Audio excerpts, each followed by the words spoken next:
to use campus vending machines. To begin, let's find a vending machine. You can find these all around campus. Step 1. Choose a snack. Whichever one you choose, look at the number underneath it. Step 2. Pay with cash or swipe your card.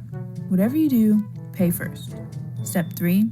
Press the selection. Whatever number's on your snack, just type it in. Step 4. Wait for your snack.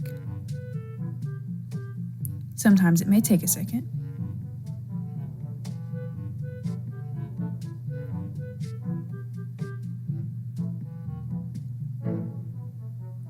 Uh-oh.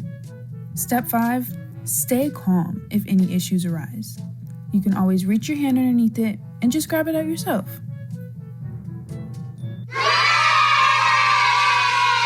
Step 6. Grab your snack and you're good. Need a drink? Repeat the previous steps. For some vending machines, it may ask you to press a button instead of type it in. It may take a couple tries.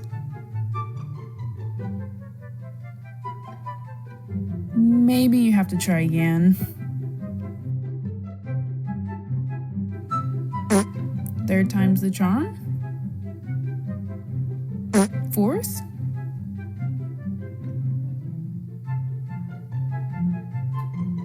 There we go. Now you know how to work the vending machines.